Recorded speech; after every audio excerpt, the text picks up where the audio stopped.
Halo semuanya, kembali lagi bersama saya Kevin Arnold, peserta Latsar CPNS tahun 2024 Angkatan 2 Kelompok 1 dari Satuan Kerja Pengadilan Negeri Jayapura. Pada kesempatan kali ini, saya akan menjelaskan materi terakhir dari core value ASN berakhlak, yaitu kolaboratif. Apa sih definisi dari kolaborasi? Dari Rensing mengungkapkan kolaborasi adalah nilai yang dihasilkan dari aliansi antara dua atau lebih perusahaan yang bertujuan untuk menjadi lebih kompetitif dengan mengembangkan rutinitas bersama. Menurut Kamus Besar Bahasa Indonesia, kolaboratif adalah bentuk kerjasama. Selanjutnya, kolaborasi pemerintahan.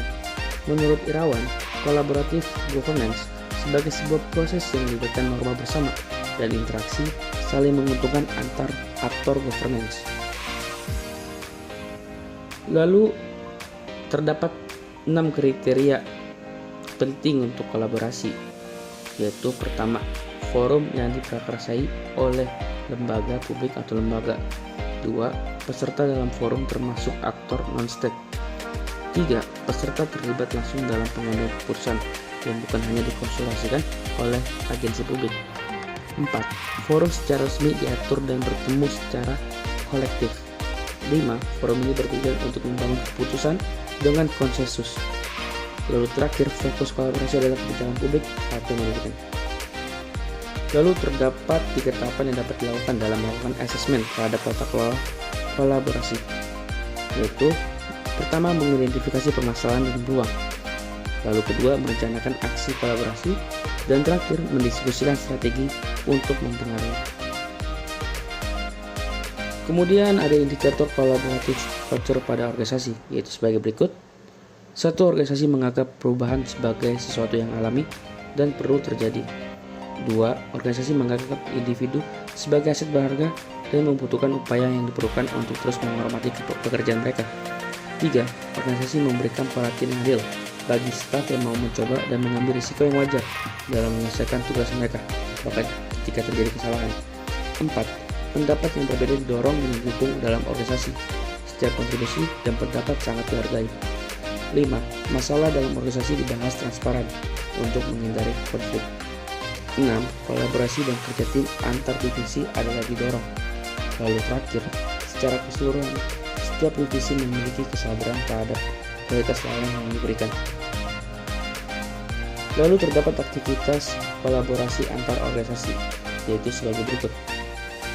Kerjasama informal, perjanjian bantuan bersama, memberikan pelatihan, menerima pelatihan, perencanaan bersama, menyediakan peralatan, menerima peralatan, memberikan bantuan teknis, menerima bantuan teknis, memberikan pengelolaan hibah, dan terakhir, menerima pengelolaan hibah. Lalu ada proses yang harus dilalui dalam menjalin kolaborasi, yaitu trust building, yaitu membangun kepercayaan dengan stakeholder mitra kolaborasi. Kedua, face-to-face dialog, melakukan negosiasi dengan baik dan sungguh-sungguh. 3. Komitmen terhadap proses. Ini pengakuan saling ketergantungan, sharing ownership dalam proses, lalu keterbukaan terkait keuntungan bersama. Lalu 4. Pemahaman bersama.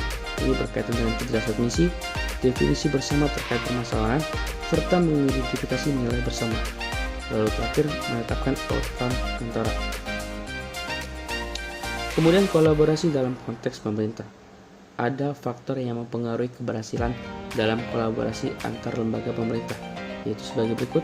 1. Kepercayaan. 2. Pembagian kekuasaan. 3. Gaya kepemimpinan. 4. Strategi manajemen.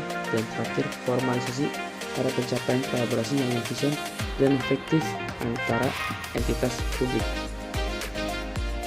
Lalu terdapat hambatan juga dalam kolaborasi konteks pemerintah atau antar lembaga pemerintah, yaitu pertama, ketidakjelasan batasan masalah karena perbedaan pemahaman yang dalam kesepakatan kolaborasi.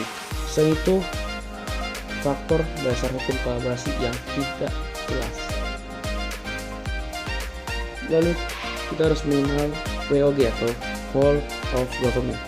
WOG adalah sebuah pendekatan penyelenggaraan pemerintahan yang menyatukan upaya-upaya kolaboratif pemerintahan dari keseluruhan sektor dalam ruang lingkup koordinasi yang lebih luas guna mencapai tujuan-tujuan pembangunan kebijakan, manajemen program, dan pelayanan publik. Lalu apa saja keuntungan dari WOG? Pertama, outcome focus. Ini berfokus pada outcome yang tidak dapat dicapai oleh kementerian atau lembaga sektoral secara masing-masing. Kemudian, boundary spanning. Ini implementasi kebijakan tidak hanya melibatkan satu instansi, tetapi lintas instansi. Lalu ketiga, enabling. WOG membuat pemerintah lebih mampu menangani tantangan kebijakan yang kompleks. Lalu terakhir, strengthening prevention.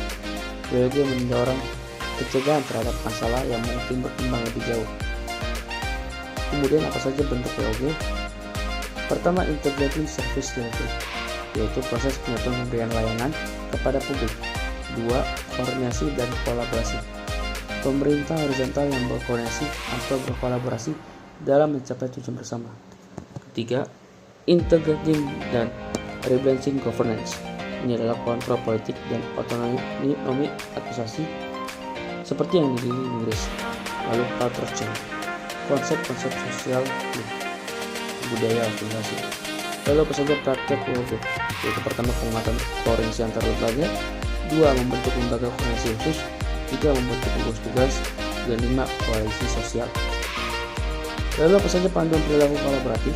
Yaitu pertama, kesempatan kepada berbagai pihak untuk berkontribusi. Kedua, terbuka dalam bekerja sama dalam menghasilkan nilai tambah. Lalu terakhir, menggerakkan memanfaatkan berbagai sumber daya untuk tujuan bersama. Demikian materi terakhir dari Core Value Yayasan Berakhlak, yaitu kolaboratif. Semoga materi ini bermanfaat untuk kita semuanya. Mohon maaf bila ada kesalahan kata atau pengucapan. Sampai jumpa lagi di video-video selanjutnya. Terima kasih.